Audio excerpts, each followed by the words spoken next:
Hello दोस्तों, स्वागत है आप लोगों का हमारे YouTube चैनल इक्विस्टेक फाइनेंशियल सर्विस, जहां हम हर बार डिस्कस करते हैं Nifty, bank Nifty, crude oil and कुछ स्टॉक्स जो हम लोगों को पसंद होते हैं एक बाइंग पोजीशन के लिए, जिसके अंदर एक अच्छी हेल्दी बाइंग स्ट्रेंथ क्रिएट करते हैं। अब प्रीवियस जो हमारे अभी तक के वीडियोस हो चुके हैं ना, उनके अंदर हमने जो मेनली डिस्कस किया है ना अभी तक, वो एक व्यू डिस्कस किया है कि निफ्टी, बैंक निफ्टी या क्रूड ऑयल का किस तरह का व्यू बन सकता है, आगे किस तरह की पोजीशंस बनाई जा सकती है, कुछ स्टॉक्स में किस तरह की पोजीशन बनाई जा सकती है। यही चीजें हम लोग है ना अभी तक डिस्कस किया हमारे प्रीवियस वीडियो में। आज का जो वीडियो हम लोग बनाने वाले हैं ना, आज का वीडियो हमारे इसके बेसिस पे जो लास्ट फ्राइडे के सेशन में सेलिंग आई हुई थी, उसके बेसिस के ऊपर हमने किस तरह की पोजीशन बना के रखी हुई है, नेक्स्ट वीक के लिए हम किस तरह से फर्दर ट्रेड प्लान करने वाले, क्या पोजीशन हम नई क्रिएट करेंगे। तो चलो डिस्कस करते हैं हमारे आज के वीडियो में ये सेशन। मेरा नाम है यश परमार। चलो स्टार्ट करते हैं। देख, स्टार्ट करते हैं। सबसे पहले मैं क्या करूंगा, आपको हमारी जो पोजीशंस क्रिएटेड है वो एक बार बता देता हूं। मैं यहाँ पे हमारे एंजल के अकाउंट में जाऊंगा, वहां पे आपको देखने मिलेगा कि यहाँ पे कुछ पोजीशन है जहां पे निफ्टी एंड बैंक निफ्टी दोनों सेल करके रखी है। उसके सामने ना कुछ कॉल पोजीशंस बाय करके रखी है। अब ये क्यों बाय करी है, हर एक चीज डिस्कस करेंगे। सेल करके रखा था हमने निफ्टी कहां से, 17,200 नियर बाई है। बैंक निफ्टी एक मेजर चीज है जो हमने एक ऊपर के लेवल अच्छी जगह से सेल करके रखा था। तो ये जो सेलिंग क्रिएट की थी बैंक निफ्टी में, क्यों की गई, करी गई थी, क्या एक ऐसी इंपॉर्टेंट चीजें देखी थी, हम वही डिस्कस करने वाले आज के लेक्चर में। तो अब निफ्टी बैंक निफ्टी में जब भी है ना हमको ओवरनाइट पोजीशंस क्रिएट करनी होती है, वीकेंड सेशन के टाइम पे अगर हमको पोजीशन क्रिएट करनी होती है ना, तो हम चार्ट नॉर्मली जो एनालाइज करते हैं ना, वो सिर्फ और सिर्फ चार्ट होते हैं। कोई इंडिकेटर बेस्ड कभी ना ट्रेडिंग नहीं की जाती। नॉर्मल जो फोकस हमेशा किया जाता है वो होता है प्राइस के एनालिसिस पे, कि प्राइस किस तरह के एक्शन क्रिएट करने का ट्राई कर रहा है, प्राइस क्या बोल रहा है। अब अगर यहाँ पे इंडिकेटर में देखो ना, इंडिकेटर में आपको कुछ मिलेगा नहीं। एक सिंपल सा क्या है, वीवैप लगा हुआ है, वॉल्यूम वेटेज एवरेज प्राइस, जो नॉर्मली है ना काफी लोगों को पता है, एक ऐसी प्राइस जहां पे सबसे ज्यादा buying and selling positions create की गई होगी। दूसरा जो यहाँ पे रखा है, लगा के रखा हो यहाँ पे, वो एनएससी बैंक निफ्टी का चार्ट है। अब ये क्या है, कंपेरेटिव कैश चार्ट्स होते हैं। अब नॉर्मली हम जो ट्रेड करते हैं ना,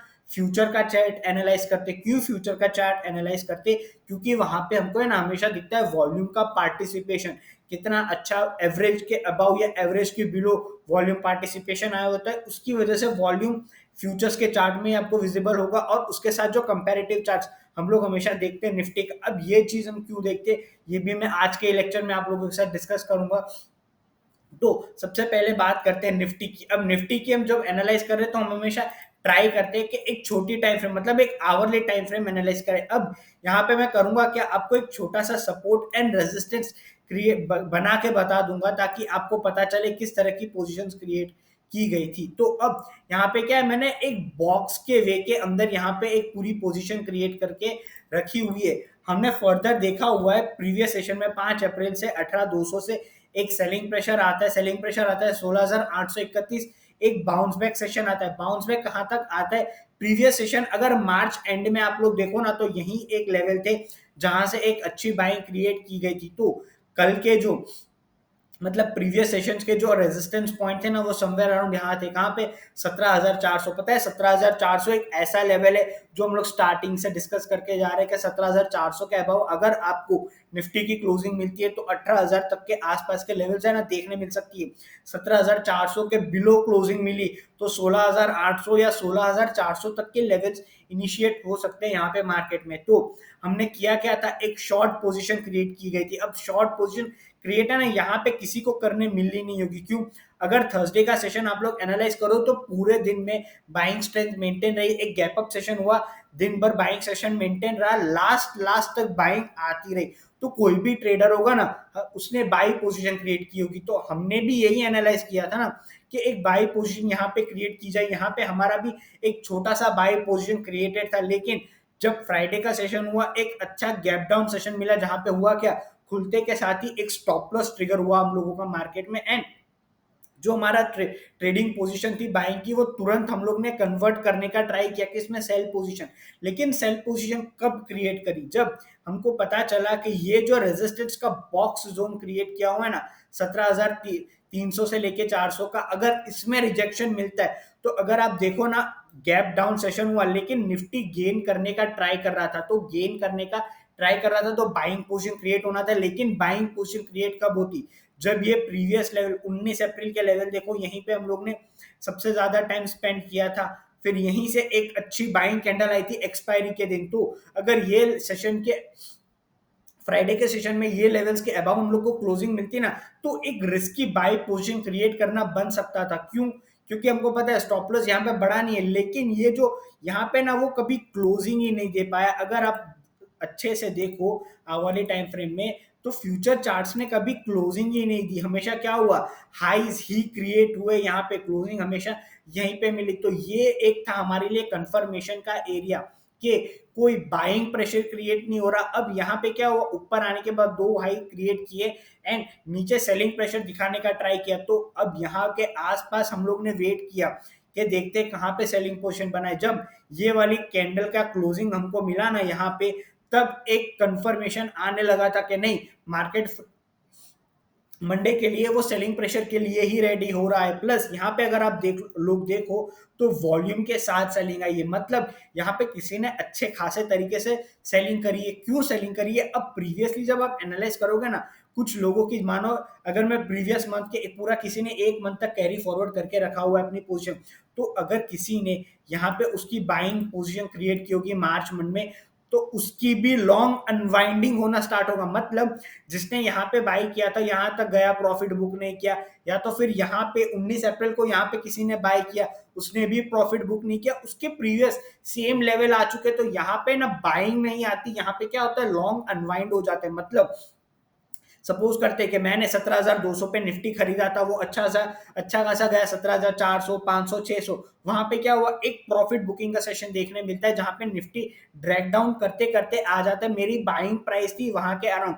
तो यहाँ पे जो फर्स्ट थिंग होगा ना, मैं ऐसा नहीं सोचूंगा कि और प्रॉफिट यहाँ पे हो सकता है, शायद ऊपर चला जाए, तो मैं जो फर्स्ट अटेम्प्ट होगा ना कि कॉस्ट टू कॉस्ट एग्जिट करने का ट्राई करूंगा। तो यहाँ पे जो हुआ ना फ्राइडे के सेशन में, वो मोस्टली लॉन्ग अनवाइंडिंग हुई थी। मतलब इन लोगों के जो, जिन लोगों के ट्रेड फंसे थे, इन लोगों के ट्रेड जिनके फंसे थे, उन लोग ने अपने ट्रेड एग्जिट करना बेटर समझा यहाँ पे, ना कि न्यू फ्रेश एवरेज आउट करने का ट्राई नहीं किया, न्यू फ्रेश पोजीशन क्रिएट नहीं की। तो यहाँ पे क्या हुआ, ये जो कैंडल्स थी ना दिन भर, वहां पे सिर्फ और सिर्फ long unwind and short selling, मतलब pure new short position create होने का ट्राई हो चुका था। तो हमारा व्यू यही था कि ये चीजें हो रही है, लॉन्ग अनवाइंड होने की ट्राई कर रहे हैं, तो बेटर है एक शॉर्ट पोजीशन क्रिएट करते हैं। अब शॉर्ट पोजीशन क्रिएट किया है, तो मेरा स्टॉप लॉस जो हम लोग ने पोजीशन बनाई ना, जो मैंने आपको बताई 17,200 के आसपास निफ्टी सेल करे, तो स्टॉप लॉस कहां बनता है हमको पता है, यहाँ पे अगर 17,300 के आसपास आएगा एंड सस्टेन नहीं करता, तो फिर से एक एवरेज आउट पोजीशन होगी। फिर ऊपर जाता है 17,400, 450, तो वहां पे भी एक और शॉर्ट पोजीशन क्रिएट किया जाएगा। क्यों? 17,200 की निफ्टी, एक 17,200 की निफ्टी वहां पे एक बार शॉर्ट हुआ, 17,300 की, 17,400 की, अगर एक एक लॉट भी मैं पकड़ू तो 3 लॉट हो चुके, मेरी एवरेज 17,200 की मानते 17,300 या 350 के नियर बाय कहीं पे पहुंच जाती है। तो अब मेरा स्टॉप लॉस है ना छोटा हो चुका है। क्यों? पता है अगर 17,400 या 450 के अबव क्लोजिंग आती है, तो स्टॉप लॉस कट करने की बारी आएगी ना। यहाँ पे अगर 17,350 की एक एवरेज सेलिंग निफ्टी की प्राइस पकड़ता हूं, मेरा स्टॉप लॉस पॉइंट है 17,450, रफली 100 पॉइंट एक लॉट पे अगर आप गिनो तो 5,000, 3 लॉट पे 15,000 तक का स्टॉप लॉस बनता है। लेकिन अगर मैं यहाँ पे टारगेट अपने पकड़ता हूं, तो टारगेट हम लोग को एक अच्छे खासे देखने मिलेंगे, जो प्रीवियस हमने थर्सडे के 19 अप्रैल वेडनेसडे के सेशन में लो बनता हुआ देखा। फर्स्ट टारगेट तो वहीं का पकड़ सकता हूँ ना, 17 जो आ सकता है 16,850 का। तो यहाँ पर भी एक रेंज प्ले आउट करते हैं ना, एक रेंज क्रिएट करने का ट्राई करते हैं हम लोग।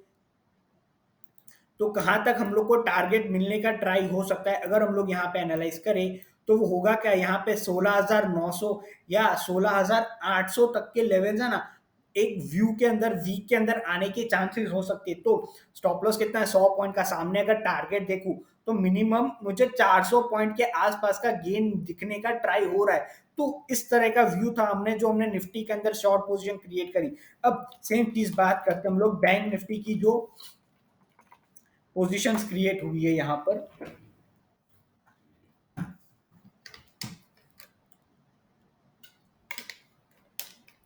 बैंक निफ्टी में हम लोग ने देखा, जो हमारी एवरेज सेलिंग प्राइस आई हुई थी वो थी 36,501 की। तो अब 36,500 का लेवल है ना, सबसे पहले यहाँ पे है ना हम लोग मार्क आउट कर देते हैं 36,500। वो आता है समवेयर अराउंड डे हाई के आसपास ही अपना ऑल्टर एज। अब यहाँ पे करेंगे क्या, सेम चीज, एक हम लोग एरिया क्रिएट करेंगे जहां पे हम हमारा सपोर्ट रेजिस्टेंस बनाते हैं। अब यहाँ पे अगर देखो तो बाइंग पोजीशंस बार बार जहां से आई थी, अगर मैं यहाँ पे एनालाइज करता हूँ 1 अप्रैल का चार्ट, तो यही एक लेवल था जहां से बाइंग आई थी। फिर अगर 20-19 अप्रैल का एरिया देखो, यही वो एरिया था जहां कंसोलिडेट करने का ट्राई किया एंड फ्रेश बाइंग क्रिएट होना एकदम बंद हो गया था। तो ये हमारे लिए एरिया था कि यहाँ पे कुछ लोगों के लॉन्ग फंसे थे, तो वो एग्जिट करने का ट्राई कर रहे होंगे। यहाँ पे 19 अप्रैल को अगर किसी ने लॉन्ग पोजीशन क्रिएट की होगी, 20 अप्रैल को क्रिएट करी होगी, तो वो यहाँ पे सिर्फ लॉन्ग अनवाइंडिंग करना प्रेफर करेंगे, ना कि ये सोचेंगे कि यहाँ पे मल्टीपल टाइम सपोर्ट लिया है तो मैं बाय करूँ। लेकिन भैया यहाँ पे सपोर्ट नहीं ले रहा है, यहाँ पे फ्रेश बाइंग अब क्रिएट नहीं हो रही है, तो होगा क्या, यहाँ पे शॉर्ट सेलिंग की पोजीशन। तो हमारी 36,500 की यहाँ की एवरेज बाइंग सेलिंग प्राइस बनी हुई थी। स्टॉप लॉस कितना है, 36,800 का। एक 300 पॉइंट का स्टॉप लॉस है ना, यहाँ पे हमेशा लेना बनता है। 300 पॉइंट मतलब रफली फिगर पकड़ो आप, आता है 7,500 तक का स्टॉप लॉस। अगर यहाँ पे होल्ड नहीं किया तो एक और शॉर्ट पोजीशन क्रिएट की जाएगी। अब टारगेट की बात करते हैं ना, टारगेट कहाँ तक हमको है ना देखने मिल सकते। प्रीवियस हमने जो देखा है जहां से बाइंग प्रेशर आना स्टार्ट हुए, तो अगर देखें 35,500 से लेके जो आता है 34,950 तक के, तो एक अच्छा टारगेट मिल रहा है। रफली पकड़ू 2.5 से 3% तक का जो है आपका एक टारगेट मिल सकता है सामने। 1% तक का आपका स्टॉप लॉस आने की ट्राई हो सकती है। तो हमने भी यही सोचा, यही प्लान आउट किया एंड हमारी पोजीशंस क्रिएट करी थी निफ्टी एंड बैंक निफ्टी में। तो अगर आप लोगों को भी सेम टाइप की पोजीशन क्रिएट करनी हो निफ्टी बैंक निफ्टी में, फर्दर क्या करना चाहिए, तो इसी टाइप से एनालिसिस में जाना चाहिए, व्यू करना चाहिए।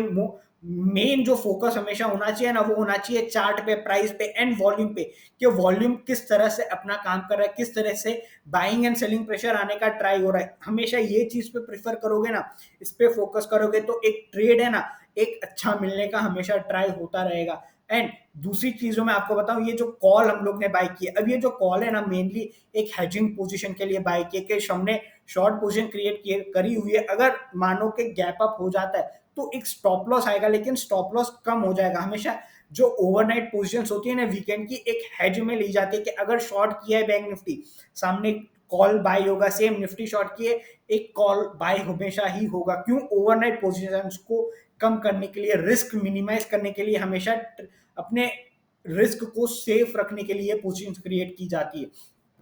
अगर आप हमसे कनेक्टेड रहना चाहते हो, आप कर क्या सकते हो, हमारे टेलीग्राम चैनल ज्वाइन कर सकते हो, जहां पे आपको रेगुलरली अपडेट्स मिलते रहेंगे हर एक चीज़ों के। अगर आप हमारे साथ एंजल में अकाउंट खुलवाते हो तो आपको भी कुछ ऐसे स्टॉक्स मिलते रहेंगे जो हम हमेशा वीकली बेसिस के लिए बाय करते रहते हैं।